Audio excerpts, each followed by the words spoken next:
Adapun jumhur ulama ahlu sunnah wal jamaah menyatakan selama dia tidak berubah keyakinannya, apabila orang yang diikutnya berubah, dia tetap bertahan atas keyakinannya itu, cuman dia tak tahu dalil dari apa yang diyakininya, imannya sah, sehingga di dunia sah, dia bagian dari orang beriman, di hari kiamat di akhirat nanti pun sah imannya.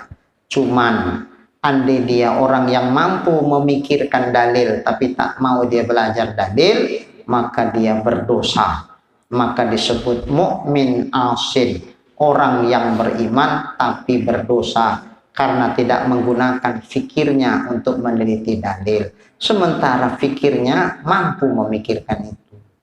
Tapi kalau memang dia bukan ahliyatun nazar, bukan orang yang ahli meneliti dalil, agak cemana ya, idiot lah kita bilang. Memang cemana pun kita kasih tahu memahami dalil tuh, keringat dingin awak pun dia tak, namun tak dapat juga. Ya udahlah, berarti memang dia kelas orang yang tak bisa berpikir dalil. Nah, kalau begini umpama pun dia tak paham dalil, tidak dia berdosa. La yukallifullahu nafsan illa wus'aha. Karena memang tak mampu, ya udahlah, dimaafkan Allah atas ketidakmampuannya sehingga sah imannya dan dia tidak berdosa.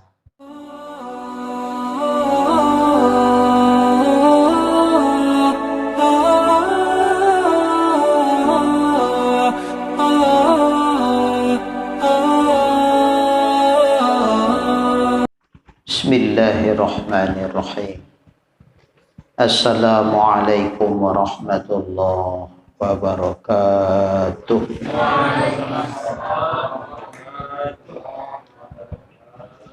Limardatillahi subhanahu wa ta'ala wa hidayatihi wa inayatihi wa taufiqihi, summa ila hadratin nabiyyil mustafa Muhammadir Rasulillah sallallahu alaihi wasallam wa ala alihi wa ashabihi wa azwajihi wa ahli baitihi ajma'in, thumma ila jami'i masyayikhina wa asatidina wa mursyidina, thumma liwalidayna khususan limuallifi hadzal kitab. Al-Fatihah. A'udzu billahi minasyaitonir rajim. Bismillahirrahmanirrahim. Alhamdulillahi rabbil alamin. Arrahmanir rahim. Maliki yaumiddin. Iyyaka na'budu wa iyyaka nasta'in. Ihdinas shiratal mustaqim. Shiratal ladzina an'amta 'alaihim ghairil maghdubi 'alaihim waladdallin. Alhamdulillahi rabbil alamin.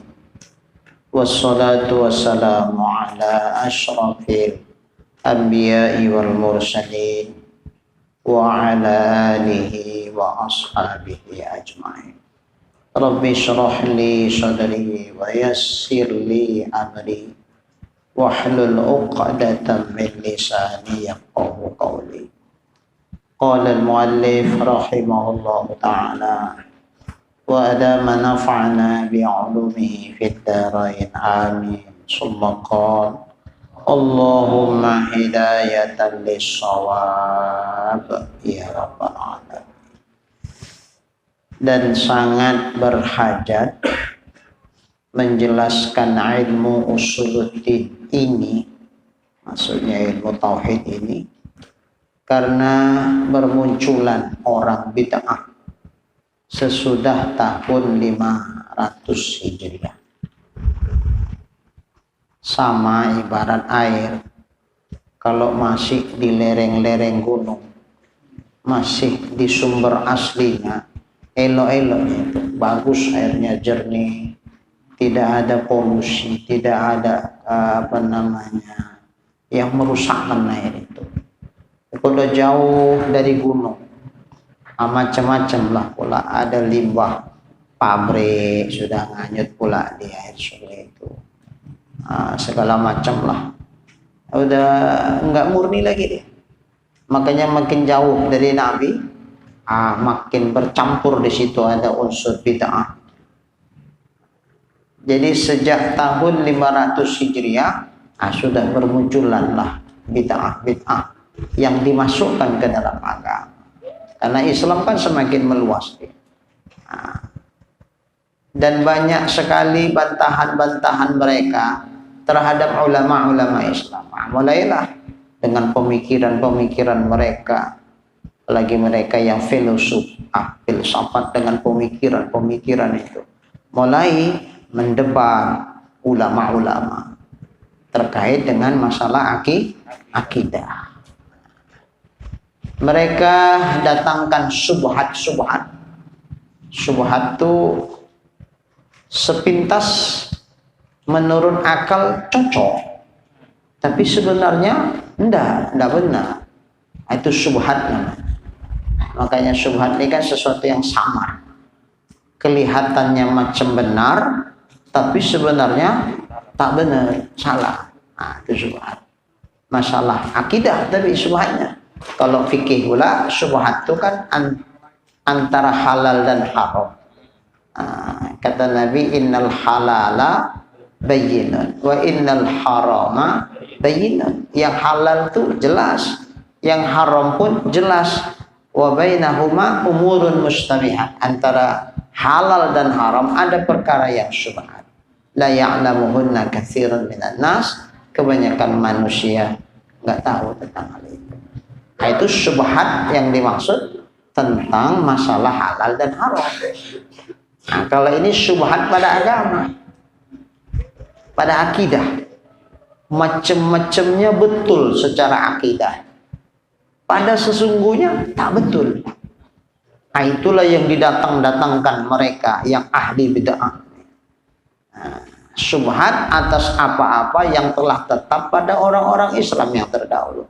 Dulu sudah disepakati oleh ulama-ulama kita terdahulu, sudah sepakat mereka bahwa inilah akidah buat kita umat Islam. Tapi belakangan mulailah dibantahi, dimunculkan syubhat-syubhat, sehingga akhirnya umat ini macam bingung. Maka perlulah dijelaskan balik, diluruskan balik, ditegakkan balik dengan dalil-dalil. Maka perlu dikaranglah kitab-kitab tauhid ini untuk membantah bid'ah itu, untuk membantah syubhat-syubhat itu yang didatangkan oleh mereka-mereka yang ahlul bid'ah. Dan mereka campurkan syubhat-syubhat itu banyak sekali daripada kaedah-kaedah falasifah. Kaedah-kaedah ilmu filsafat dimasukkan kepada akidah. Ini kan jadi kacau dia. Maka bermaksudlah ulama-ulama mutaakhirin. Akhirnya ulama-ulama setelah 500 tahun ke bawah, 500 tahun ke depan, ke yang sudah lewat, itu salaf, ulama salaf. 500 tahun kemudian setelah itu ulama khalaf atau mutaakhirin. Akhirnya ulama-ulama mutaakhirin mereka bermaksud untuk menolakkan syubhat-syubhat itu. Dipelajari juga karena memang mereka memasukkan syubhat itu dari kaedah-kaedah filsafat. Tak boleh tidak kita menyerang mereka, meruntuhkan mereka pakai senjata mereka sendiri. Makanya pakai kaedah-kaedah filsafat pula lah. Maka sekelas Imam Ghazali akhirnya membantah mereka dengan filsafat-filsafat itu. Dan begitulah ulama-ulama mutaakhirin berikutnya. Ya, pilihan kita memang harus begitu. Pakai senjata orang itu untuk menghancurkan mereka sendiri. Untuk menolakkan syubhat-syubhat itu, maka berhajatlah mereka kepada membanyakkan dan mendalamkan perkataan mereka dalam ilmu usuluddin. Jadi didalamilah itu. Kalau di masa Nabi pula, karena memang masih murni, tak pakai ilmu yang macam begini pun sudah duduk ngaji itu. Tak apalah dibahas-bahas putih, tapi mereka udah paham. Allah itu laisa kamitslihi syai'. Ya udah, tak pala ada banyak-banyak pembahasan dari Nabi, udah duduk udah. Tapi belakangan kan banyak di situ unsur filsafatnya dan sebagainya, sehingga membutuhkan penjelasan lebih detail, lebih halus, lebih dalam masalah ilmu usuluddin. Muncullah kaidah-kaidah untuk meluruskan ini, supaya tetap akidah yang dari Nabi itu supaya jangan sampai rusak, dan teguh mereka itu menolakkan syubhat-syubhat itu, punya senjata untuk menolakkan syubhat yang didatangkan ahlul bid'ah. Maka tidaklah mereka mendalamkan perkataan pada usuluddin. Ulama-ulama mutaakhirin tak pala dalam-dalam kali untuk membahas masalah ilmu tauhid ini, melainkan tujuannya tak lebih, yang penting sekira-kira tidak jauhlah kalau dikatakan wajib. Karena tujuannya sangat penting. Dan tak sampai jauh juga lah kalau dibilang wajib kita harus belajar itu, supaya bisa menolakkan syubhat itu. Dan sesungguhnya terbagilah umat Muhammad ini kepada 73 golongan, sebagaimana sabda Nabi. Dari 73 itu satu golongan saja yang selamat, yaitu apa-apa yang atasnya Nabi Muhammad Sallallahu Alaihi Wasallam dan sahabat-sahabatnya. Ma ana alaihi wa ashabi. Kalau hadisnya kan itu. Ma ana alaihi wa ashabi. Apa yang aku di atasnya, begitupun sahabatku. Ma ana alaihi itulah ahlus sunnah, yaitu orang-orang yang mengikuti sunnah Nabi dalam masalah akidah. Yang kata Nabi, ma ana alaihi, apa yang aku berada alaihi atasnya. Macam mana yang ku yakini, macam mana yang ku ajarkan tuh, begitupun ashabi, macam mana yang diyakini oleh sahabat-sahabatku. Itulah yang selamat. Maka muncul istilahnya ahlus sunnah wal jamaah. Ahlus sunnah itu orang-orang yang akidahnya mengikuti sunnah Nabi, mengikuti apa yang diajarkan Nabi. Wal jamaah maksudnya jamaatus sahabah, jamaah dari sahabat-sahabat Nabi, berdasarkan kata Nabi, wa ashabi ma ana alaihi wa ashabi. Apa yang aku di atasnya, macam mana aku berakidah, macam mana yang ku ajarkan, begitupun yang diperpegangi oleh sahabat-sahabatku, begitupun yang diajarkan oleh sahabat-sahabatku. Itulah yang selamat. Lain dari itu neraka, nggak selamat. Muncullah belakangan disebut ahlus sunnah wal jamaah dari hadis itu. Dan 72 golongan yang lain dari yang satu tuh, itu mereka di dalam neraka. Nauzubillahi min dzalik. Banyakan yang neraka kalau gitu. Iya, 72 masuk neraka, satu yang selamat. Sebagaimana disebutkan dalam hadis bahwa terpecah umat-umat yang dahulu atas 72 golongan. Kata Nabi, umat terdahulu 72, dan akan terpecah pula lah umatku menjadi 73 golongan. Satu golongan dari mereka itulah yang selamat, dan 72 golongan lainnya di dalam neraka. Ini ada hadis yang menyebutkan seperti itu. Dan walaupun sangat berhajat kepada menjelaskan ilmu usuluddin ini, tetapi kalau sangat panjang pula membuat jemu dan juga bosan. Iyalah, penting kalinya ini mengaji tauhid nih, menjelaskannya dengan sedetail-detailnya, sehalus-halusnya, bak selamat kita jangan masuk ke 72 golongan tuh yang masuk neraka tuh. Tapi betapapun pentingnya nak menjelaskan itu, Kalau terlalu panjang, kalau terlalu halus-halus sedetail-detailnya, takutnya pula orang pun membacanya, membahasnya jemu, membahas satu sifat Allah Ta'ala setengah tahun tak siap. Yang itu aja kajinya Ustaz.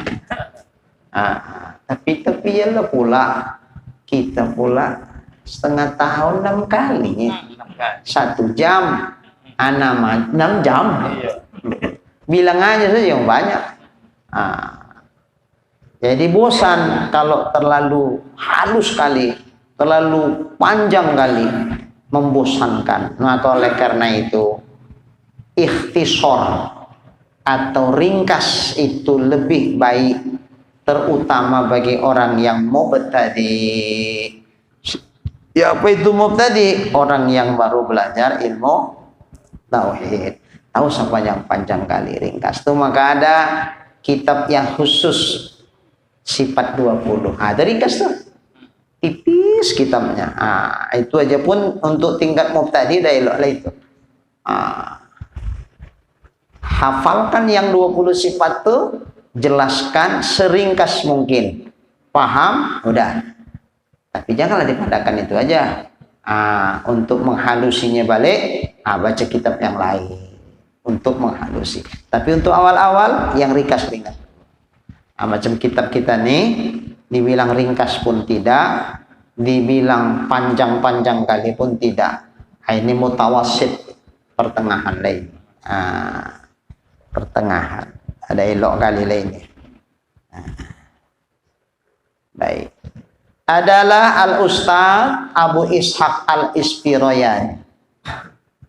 Beliau berkata, semua apa-apa yang dikatakan akannya oleh ulama al-mutakallimun, ulama ilmu usuluddin, pada masalah tauhid, sungguh telah menghimpunkannya ahlul haqiqah. Semua pembahasan yang dibahas oleh ulama ilmu tauhid disimpulkan oleh ulama ahlul haqiqah. Itu semua ada pada 2 kalimat ini. Ini simpulan tauhid nih. Simpulan tauhid.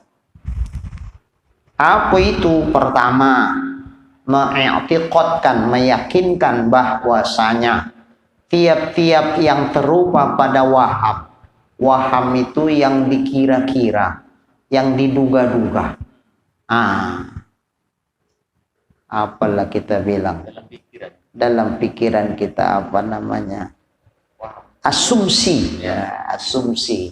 Baru dikira-kira. Apapun yang dikira-kira dalam pikiran atau dalam benak hati kita yang terupa-rupa, agak begininya Tuhan tuh yo, mana Sukri tak datang?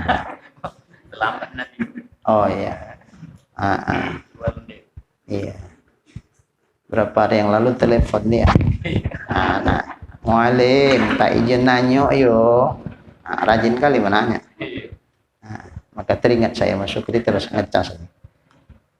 Apa yang terpikir sekilas, agak begininya Tuhan tuh. Itulah yang terupa pada waham, yang diduga-duga agaknya mungkin begininya agak Tuhan. Itulah dia yang terupa pada waham. Maka Allah Ta'ala tuh berlainan dengan, bukan Allah. Kalau masih masuk dalam pikiran kita begininya agaknya Tuhan, pasti bukan Tuhan itu. Tuhan barangkali macam begini ya barangkali. Tidak, itu pasti bukan Tuhan. Gampang aja menolak. Kalau umpama setan memasukkan dalam pikiran kita atau membisik-bisikkan dalam hati kita, kayak gininya itu Tuhan itu, pasti bukan Tuhan itu. Asal masih dalam pikiran kita masuk nak menyamakan Allah dengan sesuatu, pasti bukan Allah. Karena Allah tidak masuk dalam pikiran. Atau bahasa yang lebih pas, pikiran kita tidak bisa menjangkau hakikat zat Allah. Pikiran kita, akal kita tak bisa meliputi hakikat zat Allah. Makanya dalam hadis Nabi mengatakan, tafakkaru fil khalqi. Fikir kamulah ciptaan Allah. Wala tafakkaru fil khaliq.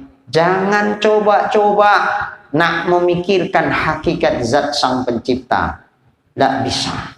Fa innahu la tuhitu bihil fikrah. Fikirmu, akalmu tak dapat meliputi hakikat zat sang pencipta itu. Orang pikiran kita itu Allah yang menciptakan. Akal kita itu Allah yang menciptakan. Allah tahu persis berapa kadar kemampuan akal. Makanya Nabi mengajarkan kepada kita, jangan coba-coba memikirkan itu. Itu nggak terjangkau.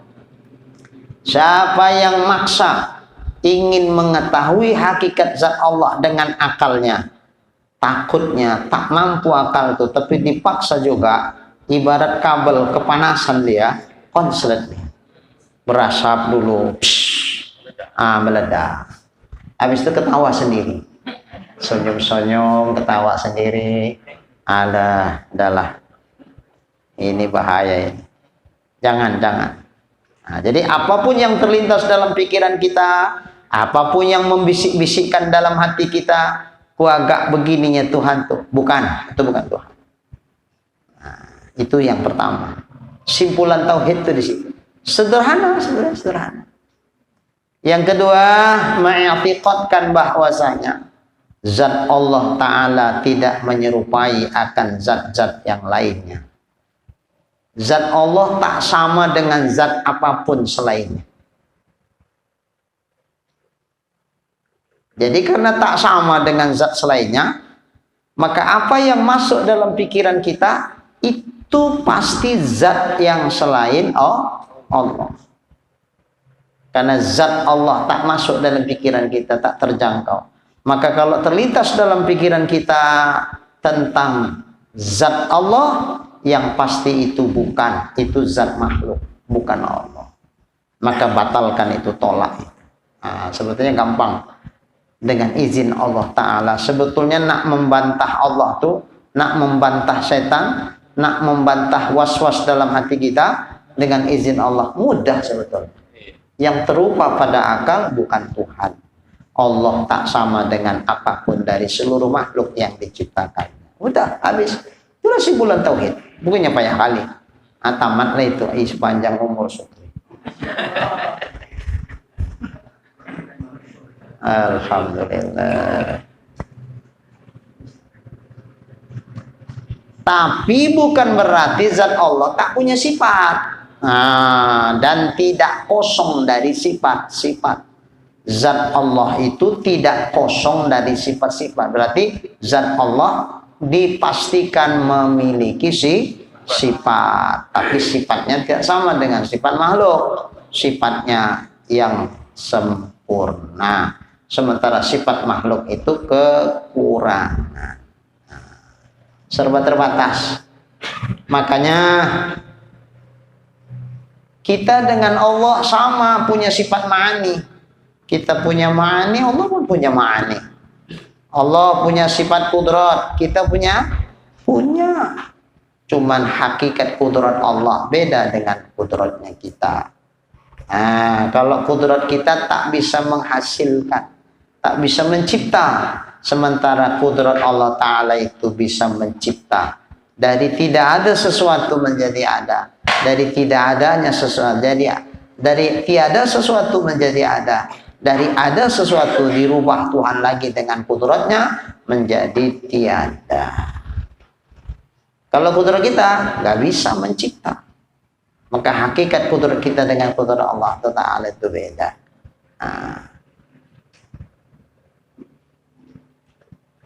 Iradat kita pun beda sama iradat Allah. Sama sifatnya, tapi beda hakikatnya. Apa hakikat iradat Allah? Setiap apapun yang dikehendakinya pasti terjadi. Apapun yang tak dikehendakinya tak akan terjadi. Artinya apa? Allah tak bisa dipaksa oleh kekuatan apapun, oleh kehendak apapun. Sebaliknya, tak ada yang bisa menghalangi kehendak Allah jika ia menghendaki sesuatu. Makanya setiap kali ia menghendaki, pasti kehendaknya itu terjadi. Nggak ada yang bisa menghalanginya. jika ia menghendaki sesuatu. Tak ada pula yang bisa memaksa Tuhan kalau dia tidak menghendaki sesuatu itu terjadi. Maka kalimat innama amruhu idza arada syai'an ayyaqula lahu kun fayakun. Ini jangan salah pula memahaminya. Allah tuh kalau menghendaki sesuatu, maka dia berkata kepada sesuatu itu, hai sesuatu tuh kun, maka jadilah dia, fayakun.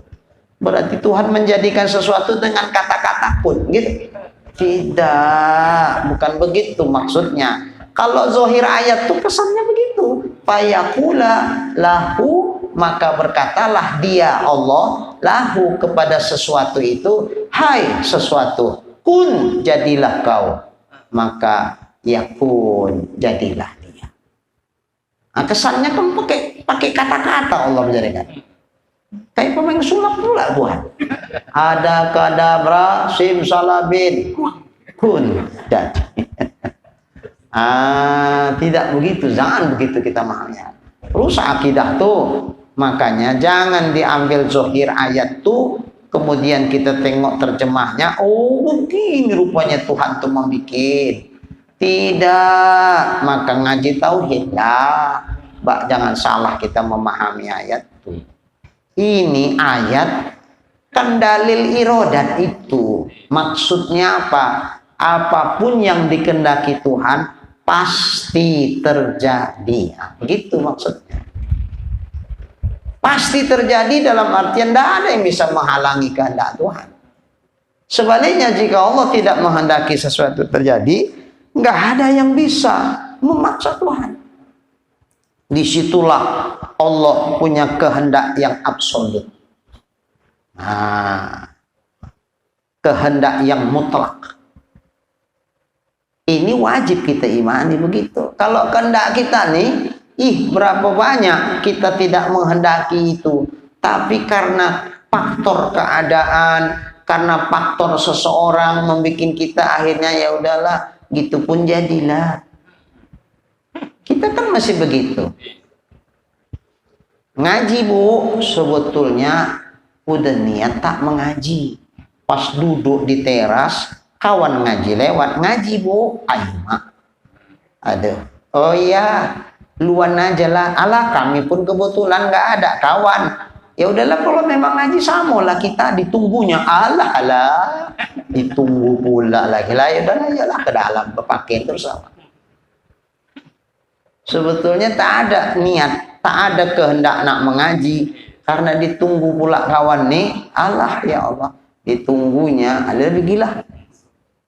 Berarti kan masih ada unsur faktor luar dari kehendak kita tuh. Kita ya salah begitu. Tapi kalau Allah ndak ada yang bisa maksa-maksa Tuhan. Keterpaksaan pada diri Allah itu adalah mustahil, karena itu menunjukkan kelemahan. Andai Allah terpaksa berarti dia lemah. Kalau Tuhan lemah, mana mungkin yang lemah bisa menciptakan alam semesta? Kenyataannya alam semesta sudah ada. Jadi bagaimana mungkin ada alam semesta sementara sang penciptanya lemah, terpaksa? Mustahil itu bagi Allah. Maka apapun yang dikehendakinya pasti terjadi. Allah untuk menghendaki sesuatu tidak lagi bertanya sama kita, Syukri, ondaknya kau kalau aku bikin kayak gini sama kau? Tidak minta persetujuan. Setuju nggak setuju? Kalau Allah menghendakinya jadi. Bisanya pula antaran sudah. Antaran ini uang apa? Uang kasih sayang.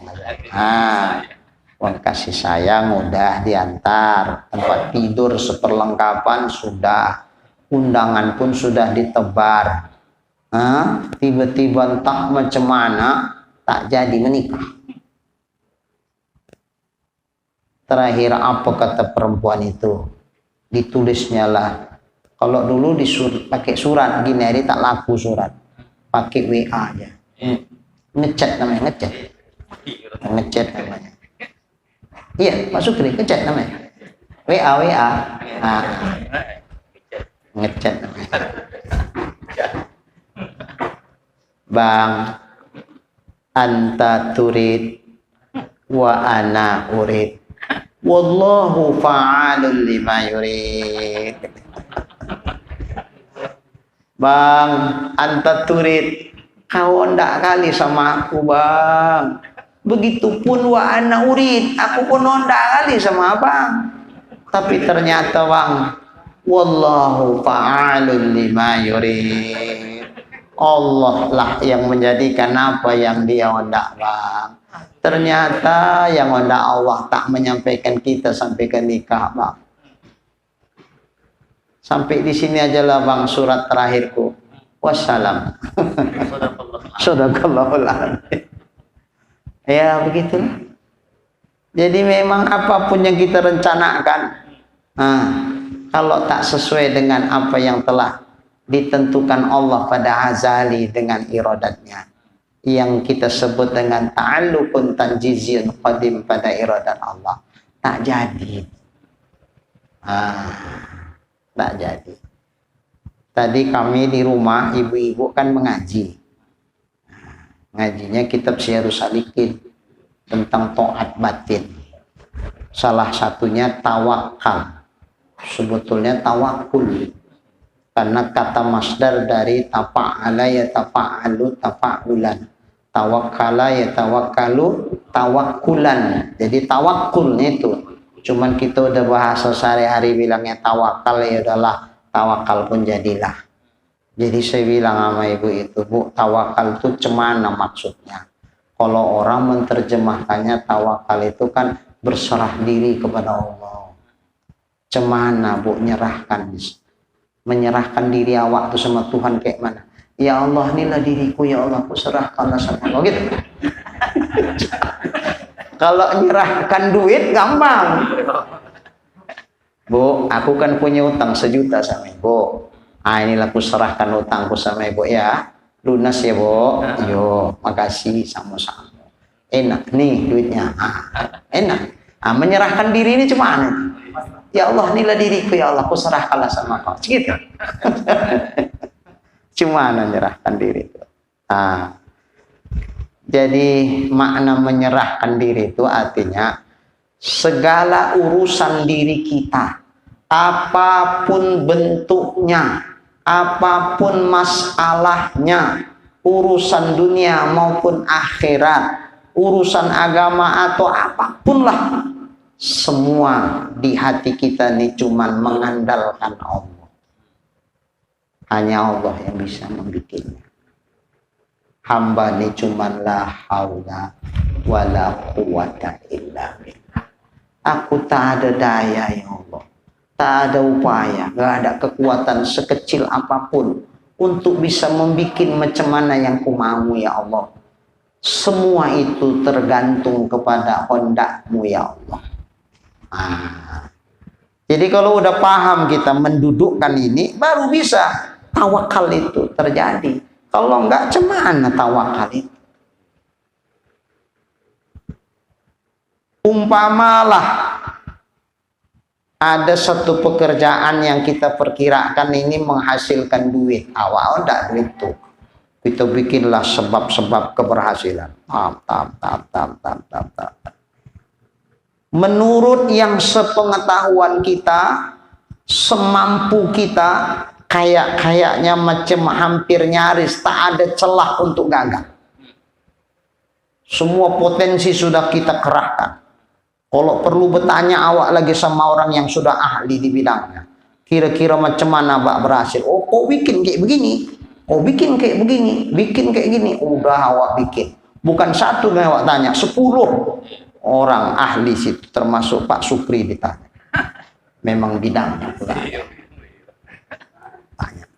Begini mualim, bikin begini udah.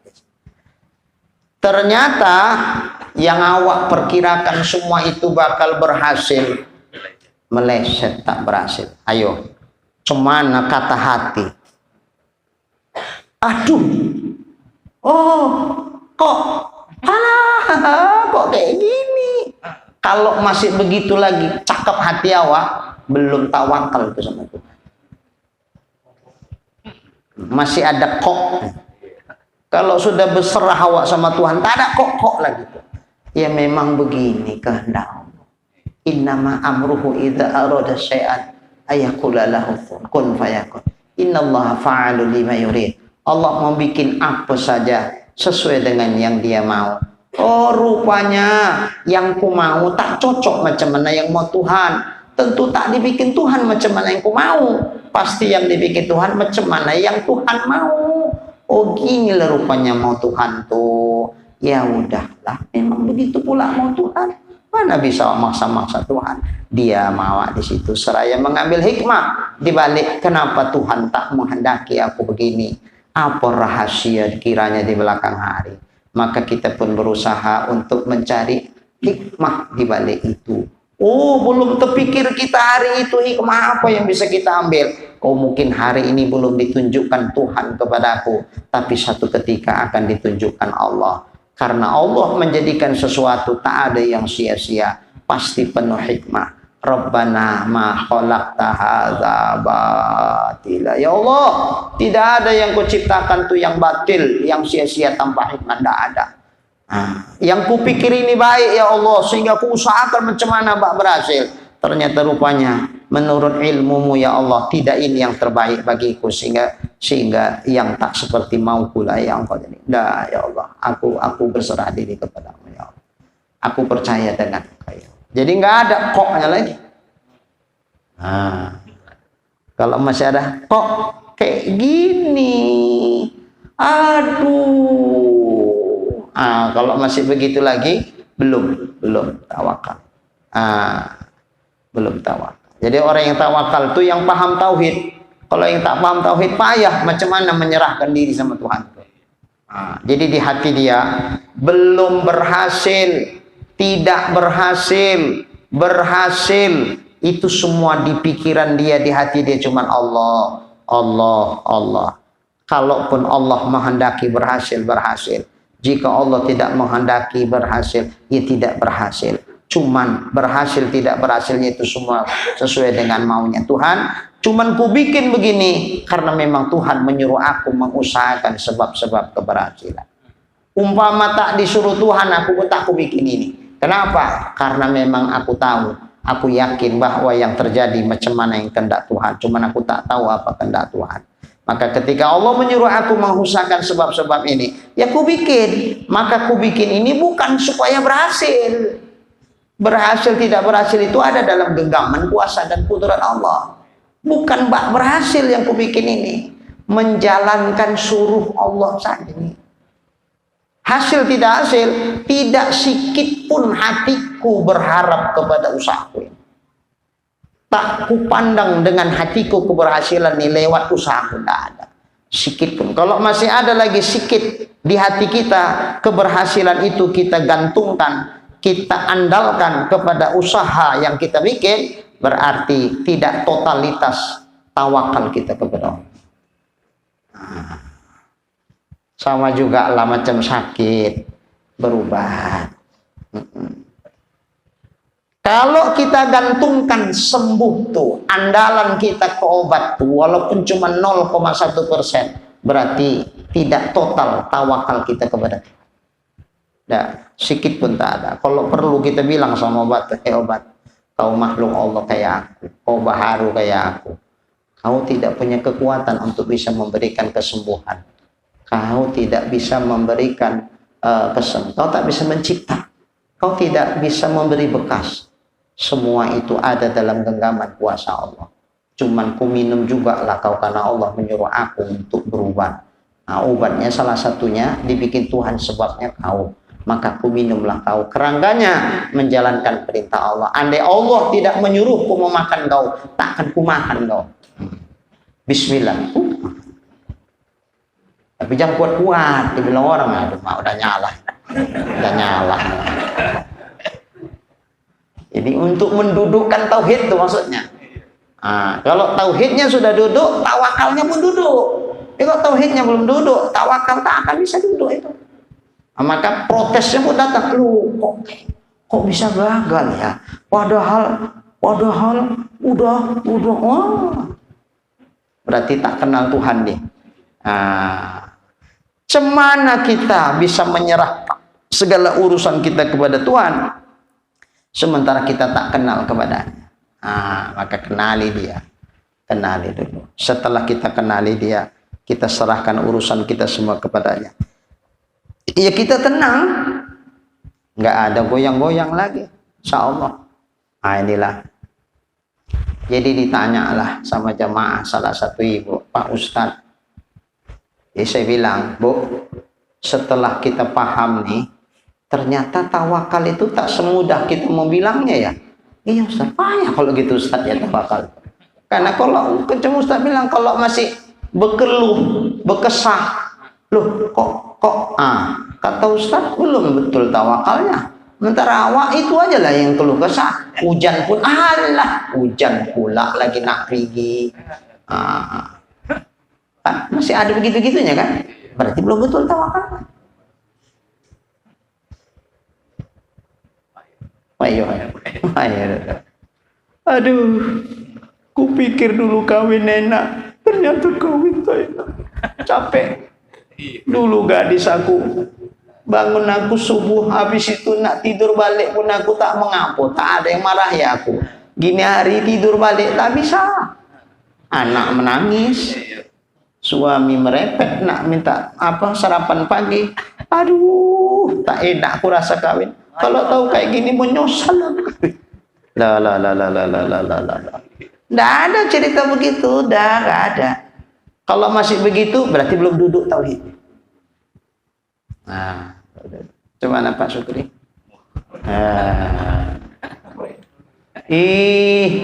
Payah kalau gitu dudukkan tawakal tuh. Iya, makanya baru duduk ya. Cemana Ustadz mendudukkan? Pertama dengan ilmu, teori dulu.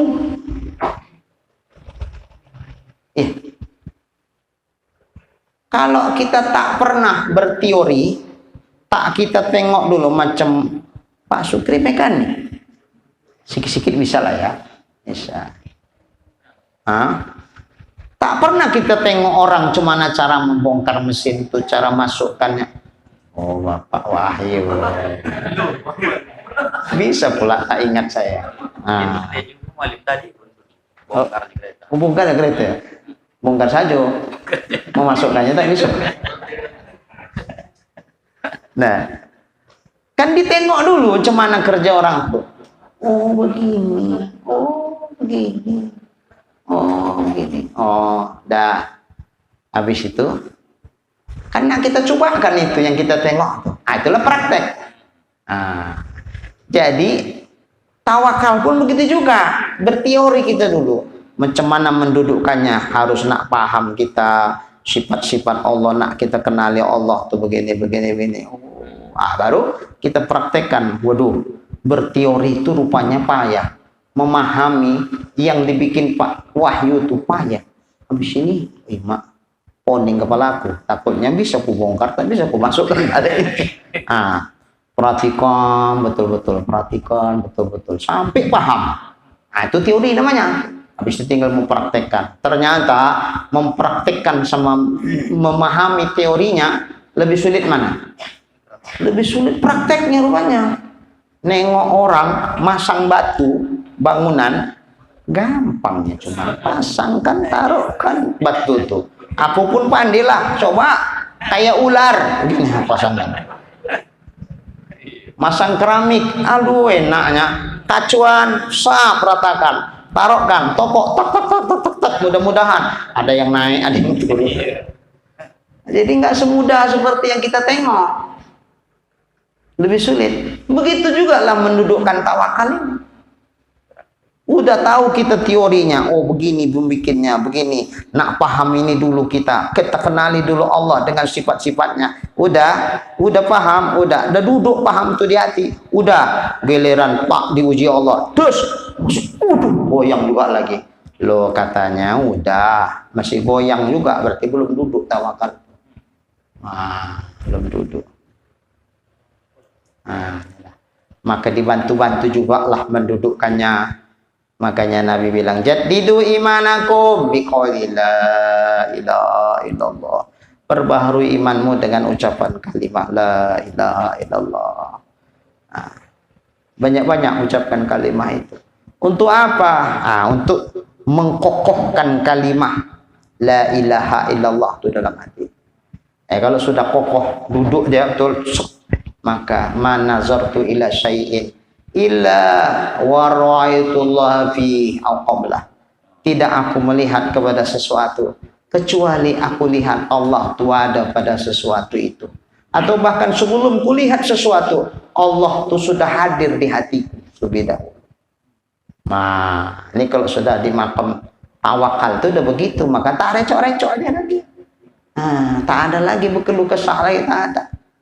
Kenapa? Begitu ditengoknya hujan tuh, subhanallah, kau yang menurunkan hujan tuh ya Allah. Berani protes sama Tuhan? Enggak. Belum turun hujan tuh, di hati sudah duduk. Apa yang terjadi semua sesuai dengan iradat Allah. Terus udah duduk hujan. Inilah bukti Allah punya iradat Tuhan. Ya udah, tak ada recoknya. Jadi dia memandang di setiap lini kehidupan, setiap peristiwa kehidupan, dari perkara yang paling kecil sampai perkara yang paling besar, nampaknya di situ bermain kudrat dan iradat Allah. Sirna kudrat dan iradat makhluk atau bahaya. Tinggal setelah terjadi mencari hikmah. Apalah kira-kira hikmah dibikin Tuhan begini. Itu aja. Yang sudah terjadi dia tak akan direcokkan lagi. Dia tak mau mundur ke belakang. Coba seumpama dulu tidak begini ku bikin, tentu tak kayak gini kejadiannya. Tak ada. Itu udah selesai. Apalagi dibahas-bahas. Cuma enggak lagi. Aduh, coba kalau dulu yang kupilih si Polana tidak begini nasibku ya Allah. Tidak ada lagi. Memilih ikhtiar kita tuh dulu. Udah kita pilih, apa yang terjadi sesuai dengan kehendak Allah, bukan kehendak kita lagi. Jadi sama kayak kita nak naik pesawat terbang. Naik tak naik, itu pilihannya sebelum naik ada sama kita. Naik agak tidak nyaku ini. Naik agak tidak nyaku ini. Kita udah milihnya. Udah kita pilih, naik kata Wak. Pesawat pun sudah, apa kalau terbang apa namanya? Take off. Sampai di atas. Aduh, turun aja lah, aku nggak mau naik. Turun. Pak pilot, aku takut. Turun. Bisa turun. Mana cerita turun lagi? Gara sebiji kau pula, aku turunkan pesawatnya. Ada aja kau. Udah, ikutilah. Kemana pesawat nih? Kemana tujuan? Ke Jakarta. Sebelum sampai ke Jakarta, tak akan turun itu. Begitu. Jadi jangan ribut-ribut lagi kalau di atas pesawat, jangan ribut-ribut lagi. Pikirkan sebelum naik. Setelah naik, apa kata pesawat tuh, ikutlah sami'na wa ata'na. Bis. Itu contohnya. Begitu juga lah. Allah ngasih kebebasan kita untuk memilih. Allah kasih akal, Allah kasih hati, Allah kasih pikiran. Ayo pilih apa yang hendak kau pilih. Pilihlah. Setelah kita pilih, kita berada dalam pilihan Allah. Jangan lagi, aduh, coba menyesal aku. Kok dia pula yang aku pilih? Padahal lebih elok dari dia sebelum itu. Banyak yang hendak sama aku. Kok dia lah jadinya sama aku, ya Allah.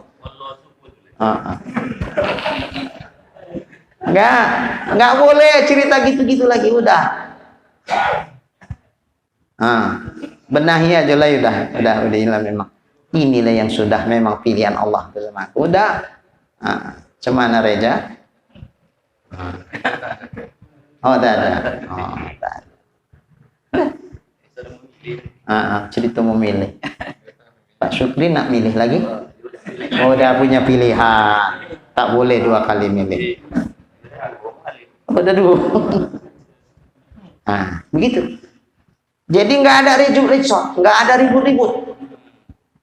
Hatinya tak ribut, mulutnya tak ribut. badannya tidak kacau, tidak keruh, tetap tenang. Kenapa? Di setiap peristiwa kehidupan yang dipandangnya Tuhan di situ. Tidak dipandangnya lagi sebab tuh. Tidak ke Allah tuh. Kepada musabbibul asbab, tidak kepada sebab tuh lagi. Maka tenang di situ. Cuman cari hikmah sajalah. Kenapa? Kok dijadikan Tuhan begini? Apa hikmah dari dibalik semua? Pelajaran apa yang bisa kau ambil dari semua ini? Itu saja. Habis. Itulah baru betul. Maka orang yang tak kenal Tuhan, cemana dia nak menyerahkan dirinya kepada Allah, menyerahkan segala urusannya kepada Allah. Baik. Kata Syekh Ibrahim Al-Luqani rahimahullah. Inilah pengarang kitab Tuhfatul, kitab Jauharatul Tauhid. Fakullu man kullifa syar'an wajaba alaihi ayya'rifa ma qad wajaba lillahi wal jaiza wal mumtani'a wa mislu dzali ruslihi fastami'a id kullu man qallada fit tauhidi imanuhu lam yakhlu min tardidi fa fihi ba'dul qaumi kil khulfa wa ba'duhum haqqaqa fihil kashfa. Ini Bahar Rozas namanya. Artinya, maka tiap-tiap orang yang mukallaf menurut syarak wajib atasnya bahwa dia ketahui apa-apa yang sungguh telah wajib. Maksudnya apa-apa yang diwajibkan oleh syarak, maka wajiblah dia mengetahuinya. Apabila tak tahu dia berarti berdosa lagi. Apalagi kalau tak tahu, pasrah dengan ketidaktahuannya, tak mau dia mengaji, berarti dia pasrah dengan dosa. Tak boleh kan?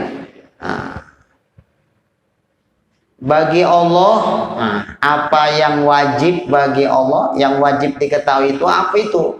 Apa-apa yang wajib bagi Allah, dan yang jaiz bagi Allah, dan yang mustahil bagi Allah. Wajib tahu. Kalau tak tahu berdosa. Dan seperti itu juga bagi Rasul-Rasulnya. Apa yang wajib bagi Rasul, apa yang mustahil bagi Rasul, apa yang jaiz bagi Rasul, wajib secara syar'i dia mengetahui. Nah, ini wajib ini kan ada dua, ada wajib syar'i, ada wajib akli. Ke Allah dan Rasul itu wajib akli. Makanya menandainya gampang. Biasanya wayajibu lahu ta'ala atau wayajibu fi haqqillahi ta'ala. Pakai lam, pakai fi. Itu berarti wajib akli. Kalau pakai ala itu wajib syar'i. Wayajibu ala kulli muslimin wa muslimatin. Wajib atas orang Islam laki-laki dan perempuan. Jadi kalau pakai ala itu wajib syar'i. Yang berpahala dikerjakan, berdosa ditinggalkan, itu wajib syar'i. Tapi kalau wajib ke Allah, wajib ke Rasul itu wajib akal. Maka membedakannya dia pakai lam atau pakai fi. Wa yajibu lahu ta'ala. Wajib bagi Allah Ta'ala. Atau wa yajibu fi haqqillahi ta'ala. Wajib pada diri. Hak di situ maksudnya fi nafsillah, fi zatillah, pada zat Allah, pada diri Allah. Jangan pada hak. Jadi jangan diartikan hak itu pada kebenaran. Al-haqqu mir rabbik, kebenaran itu datang dari Tuhan. Berarti hak itu benar. Ijazah al-haq wa zahiqal batil. Kalau apabila telah datang yang hak, yang benar, maka akan binasalah yang batil. Jadi wajibu fi haqqillahi ta'ala, maka wajib pada kebenaran Allah Ta'ala. Nggak nyambung. Jadi hak di situ maksudnya ai fi nafsi au fi zati. pada zat Allah, pada diri Allah. Gitu. Pakai fi, itu berarti wajibnya wajib akli. Jadi orang yang mukallaf wajib mengetahui, wajibnya itu wajib syar'i, mengetahui apa-apa yang wajib, berarti wajib akal pada Allah Ta'ala, apa juga yang wajib pada Rasul-Rasul, apa yang mustahil pada Allah dan juga pada Rasul, apa yang jaiz pada Allah dan juga pada Rasul. Makanya disebut nanti akidatul khamsin, akidah 50. Yang mana 50 itu? 20 sifat yang wajib bagi Allah, 20 sifat yang mustahil sebagai lawannya juga bagi Allah, satu yang jaiz 20 tambah 20 40 tambah 1 41, 4 yang wajib pada Rasul, 4 yang mustahil pada Rasul, 1 yang jaiz 9, 41 tambah 9 50, maka disebutlah aqidatul khamsin, akidah yang 50. Ini wajib tahu, nggak bisa ditawar, harga bandrol ini sudah. Kalau beli swalayan itu udah ditempelkan situ harganya. Kita datang ke kasir, nggak bisa kurang ini mbak, ketawa dia. Itu udah harga bandrol pak, katanya. Nggak bisa kurang. Ini pun 50 ini harga mati, tak bisa ditawar-tawar lah. Mesti nak paham kita. Bagi yang belum paham, wajib belajar sampai paham. Sebelum paham jangan berhenti mengaji. Ini fardu ain. Apabila berhenti mengaji kalau belum paham, berarti berdosa kita. Dosa besar ini. Makanya kata Nabi, sayati zamanun ala ummati, akan datang satu masa atas umatku. Apa itu yang datang? Yafiruna minal ulama'i wal fuqaha. Umatku tuh mereka lari dari orang alim dan ahli fikih, nggak mau ngaji sama orang alim dan ahli fikih.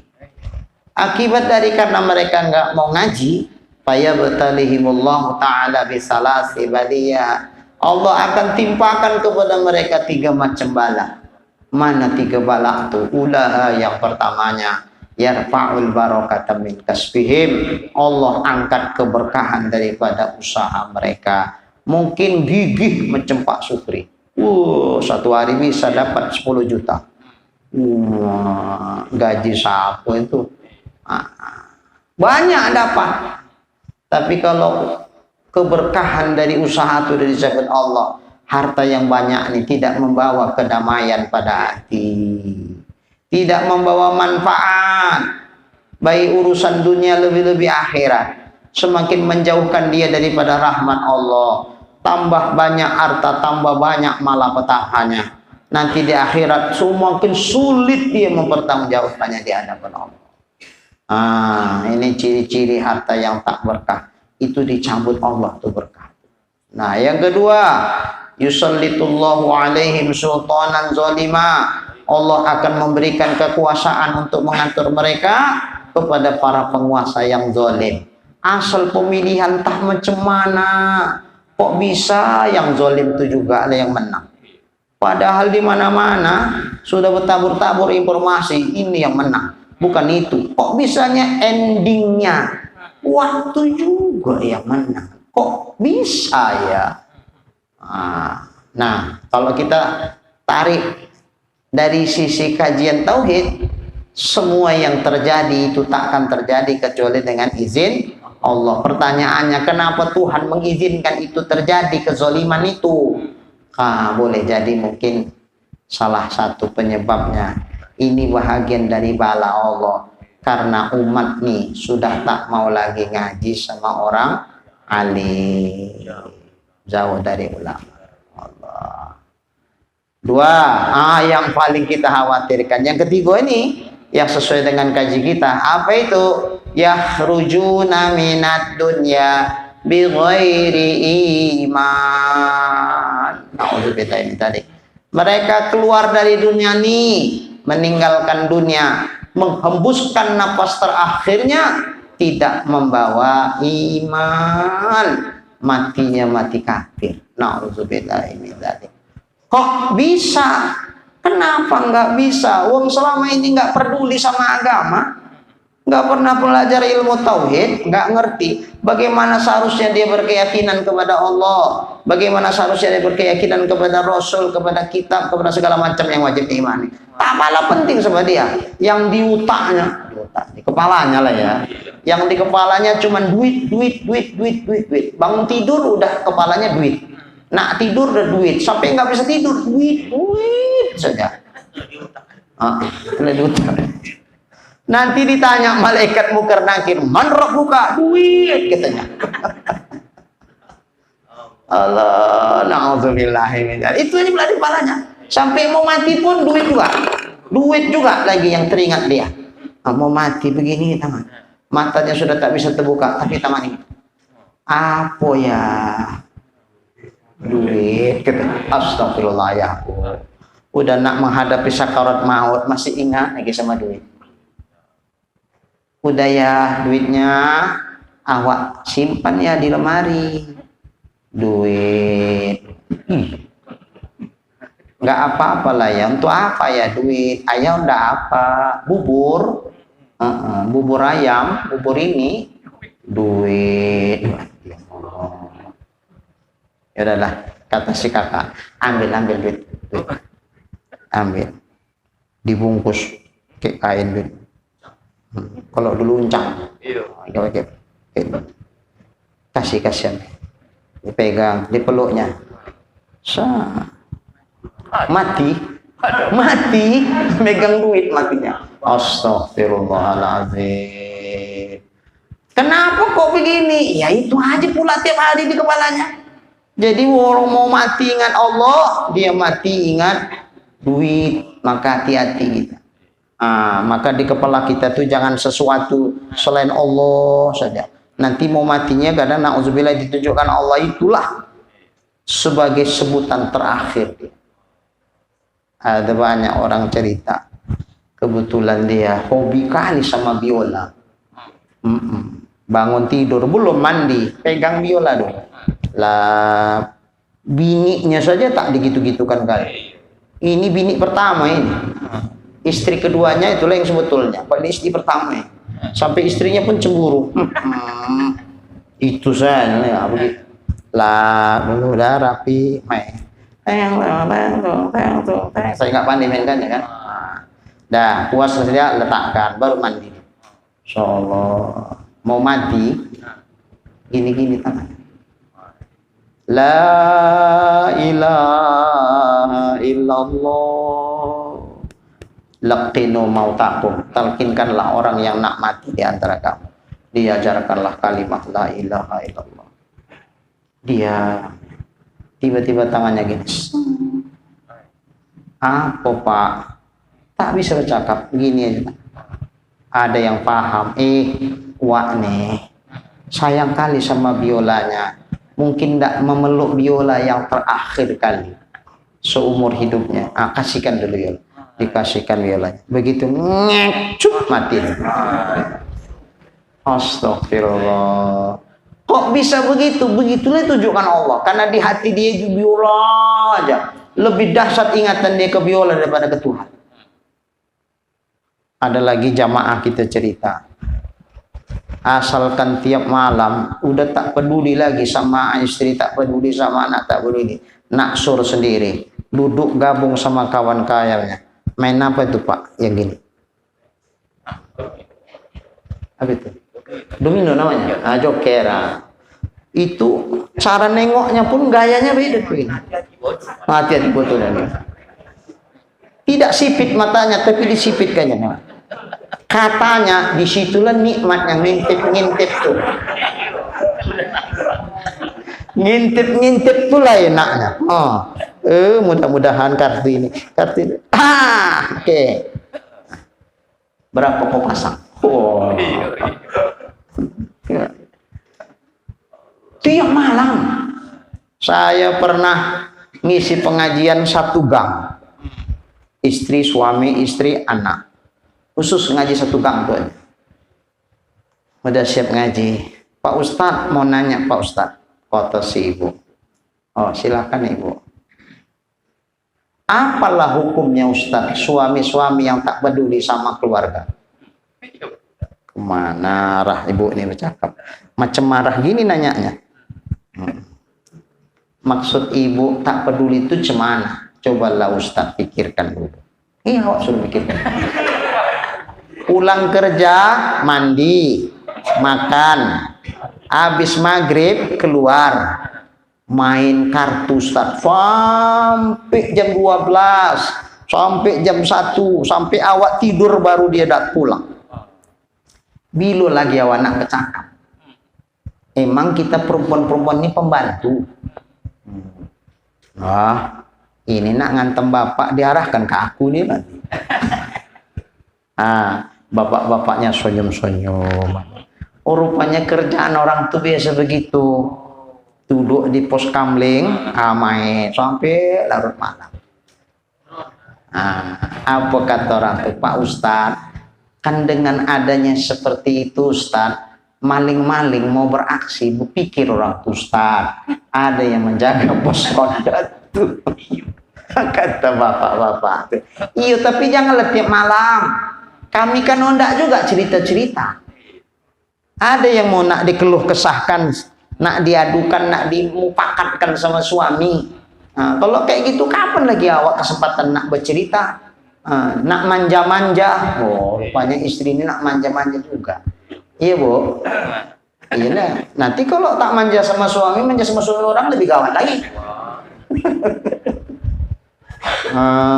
Pak, dengarkan tuh Pak. Ya Ustaz. Jadi hobi paling. Jadi waktu nak mati asik gini aja tangan. La ilaha illallah, dibisikkan lembut di telinganya. Tidak bergeming mulutnya, tangannya aja gini. Jadi ada yang paham, sama-sama yang main kan paham. Jadi dibilangnya, oh mungkin kepingin dan nak megang itu kartu tuh, coba kasihkan. Dilusnya sikit kartu, apa damnya? Astagfirullahaladzim. Nauzubillah min dzalik. Maka hati-hatilah kita. Nah hati-hati. Apa itu? Cincin. Nah, ya. Apalah pokoknya. Makanya perbanyaklah kalimah la ilaha illallah, la ilaha illallah, la ilaha illallah. Kenapa perlu diperbanyak nih? Supaya mati kita pun mudah mengucapkan kalimat itu.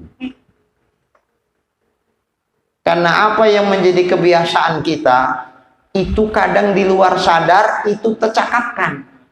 Orang yang biasa asal membaca subhanallah, Allahu Akbar, terkejut Allahu Akbar katanya. Coba kalau setiap bercakap marah sedikit, bodat kau ya, bodat kau lah, terkejut bodat kau katanya. Iya, karena itu aja cakap dia. Jadi tanpa sadar terkejut atau cakapkan. Takutnya nak mati pula, datang malaikat Israel nak mencabut nyawanya saking ketakutannya, bodat kau katanya. Ya Allah, malaikat dibodatkannya. Terkejut dia, saking ketakutannya terkejut. Allah, harusnya begitu nak mati teringat refleks lidahnya, la ilaha illallah. Mangkana akhiru kalamihi la ilaha illallah, siapa yang akhir ucapannya kalimat la ilaha illallah dakhalal jannah, masuk surga.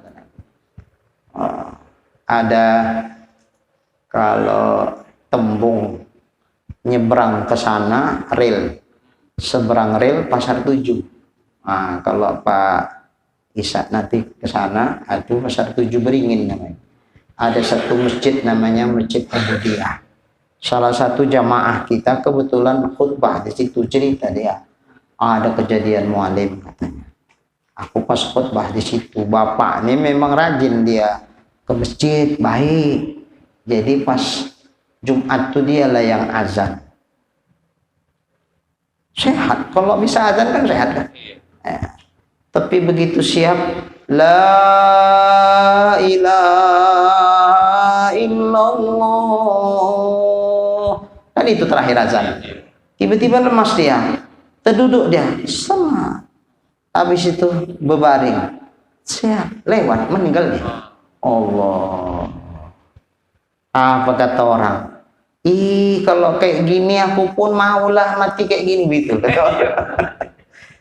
Harinya hari Jumat, posisi lepas azan, kalimat terakhir la ilaha illallah. Tak bercakap apa-apa lagi, lemas, terduduk, mati. So, yang macam begini kan tak bisa. Ini memang rezeki-rezeki yang lain. Makanya biasakanlah mengucapkan kalimat la ilaha illallah, diperbanyak. Sambil diisi, jangan kosong. Diisi. Cemana mengisinya? Hadirkan makna la ilaha illallah. La ilaha illallah. Teringat dosa.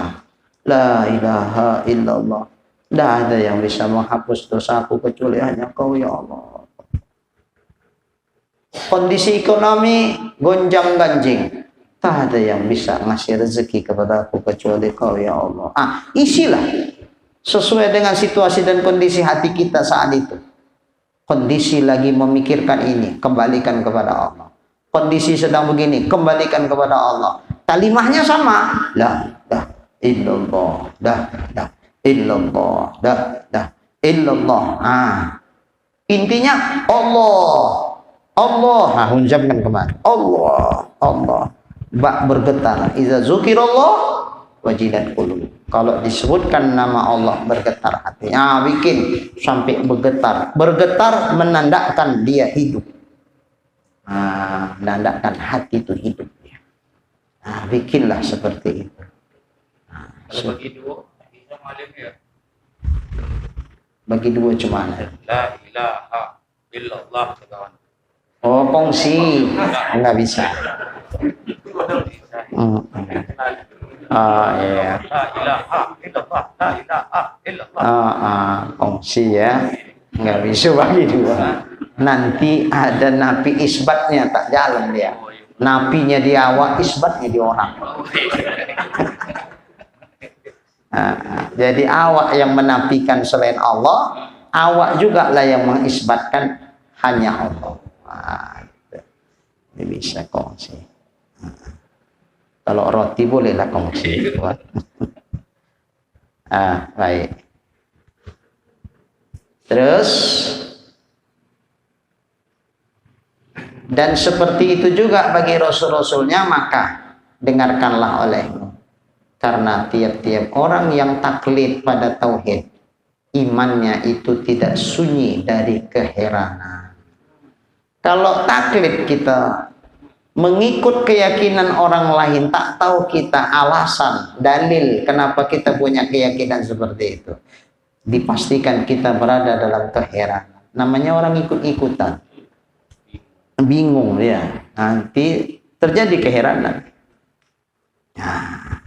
Maka padanya sebagian kaum menghikayatkan khilaf.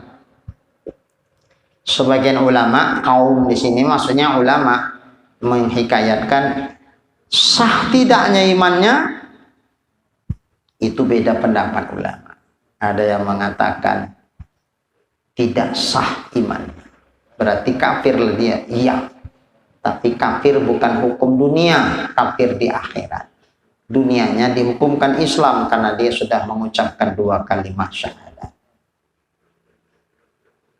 Kalaupun dia menikah, ya kita sahkan nikahnya karena keislamannya diterima di dunia. Kalaupun dia menyembelih, hewan sembelihannya halal kita makan. Kalaupun dia mati, tetap fardu kifayah kita menyelenggarakan, dari memandikan, mengkafani, mensolatkan sampai mengkebumikan. Tapi nanti pada hari kiamat dia dimasukkan golongan kepada orang-orang kafir sehingga dia kekal selamanya dalam neraka. Nauzubillahi min dalil. Siapa yang berpendapat begitu Mu'tazilah dan sekelompok kecil dari Ahlus Sunnah wal Jamaah atau minoritas. Adapun jumhur ulama Ahlus Sunnah wal Jamaah menyatakan selama dia tidak berubah keyakinannya, apabila orang yang diikutnya berubah, dia tetap bertahan atas keyakinannya itu, cuman dia tak tahu dalil dari apa yang diyakininya, imannya sah, sehingga di dunia sah, dia bagian dari orang beriman, di hari kiamat di akhirat nanti pun sah imannya. Cuman andai dia orang yang mampu memikirkan dalil tapi tak mau dia belajar dalil, maka dia berdosa, maka disebut mukmin asin, orang yang beriman tapi berdosa karena tidak menggunakan fikirnya untuk meneliti dalil, sementara fikirnya mampu memikirkan itu. Tapi kalau memang dia bukan ahliyatun nazar, bukan orang yang ahli meneliti dalil, agak cemana ya, idiot lah kita bilang. Memang cemana pun kita kasih tahu memahami dalil tuh, keringat dingin awak pun dia tak, namun tak dapat juga. Ya udahlah, berarti memang dia kelas orang yang tak bisa berpikir dalil. Nah, kalau begini umpama pun dia tak paham dalil, tidak dia berdosa. La yukallifullahu nafsan illa wus'aha. Karena memang tak mampu, ya udahlah, dimaafkan Allah atas ketidakmampuannya sehingga sah imannya dan dia tidak berdosa. Ini jumhur ulama Ahlus Sunnah wal Jamaah begitu. Dan sebahagian mereka mentahkikkan padanya kasyaf. Sebahagian ulama ada mentahkikkan padanya kasyaf. Maksudnya kalau sudah kasyaf itu tak perlu lagi dalil. Balik macam yang pernah kita bahas dulu. Kalau sudah nampak Ustadz Isa di sini, tak perlu nampak keretanya pun. Dah aku yakin dia Pak Isa betul ada di musola. Datanglah orang ke rumah. Assalamualaikum, waalaikumsalam, kata ibu. Ada Pak Isa, bu. Lagi ngaji tuh di musola. Oh gitu, ya udahlah. Ada perlu? Iya. Udahlah bu, besok lagi awak datang. Cukup kata ibu di musola, yakin dia. Berarti keyakinan dia itu taklid sama ibu. Apa cakap ibu tuh percaya aja dia, nggak mau lagi dia membuktikan kebenaran cakap ibu tuh tak. Udahlah aku kata ibu begitu, nggak mungkin lah ibu tuh bohong. Dah cukup. Nah ini yakin Pak Isa di musola dengan bertaklid mengikut cakap ibu. Nah, ada sebagian orang tak puas dia. Aku tengoklah dulu betulnya aku agak Pak Isa di musola. Dia tengok, oh itu kan keretanya. Berarti betul lah kata ibu tuh. Cuman tak nampak orangnya. Berarti dia sudah meneliti dalil. Ditengok-tengok, oh itu kan keretanya. Kalau ada keretanya berarti betul lah ada orangnya kan. Udahlah pulang besok aja lah. Lagi ngaji tak enak awak kan. Ada orang kemana Bapak? Mengaji di musola. Cocok lah, ikut juga lah aku mengaji di sana. Datang deh kemari, tengok. Oh itu keretanya, betul lah Pak Isa. Sudahlah, masuk aja lah sekalian. Masuk dia. Itu kan Pak Isa. Duduk dia di musolanya. Nampaknya lah Pak Isa. Kira-kira perlu lagi dalil kereta tuh. Mau ada kereta tak ada kereta udah nampak orangnya. Udah aku yakin. Itulah kasyaf tuh. Jadi orang kalau sudah sampai ke makam kasyaf tak boleh dalil. Cuman sampai itu. Takutnya bukan awak kasep. Bukan kasyaf. Jadi kalau kita masih butuh dalil lah ya. Masih butuh dalil. Sebetulnya tinggi mana makom kasyaf sama makom orang yang makrifah dengan dalil. Makrifah dengan kasyaf sama makrifah dengan dalil. Sebetulnya tinggi lagi kasyaf. Tinggi kasyaf. Ya. Karena tidak butuh lagi dia dalil. Dia udah sampai ke atas, menengok ke bawah. Awak dari bawah menengok ke atas. Tinggi yang di atas menengok ke bawah. Kok di atas nampak semua. Sebelumnya tidak pakai dalil juga dia. Oh, ada Ada yang memang ditakdirkan Tuhan awalnya berdalil juga. Ada yang sekilas saja tiba-tiba dibikin Tuhan dia kasap cuk langsung.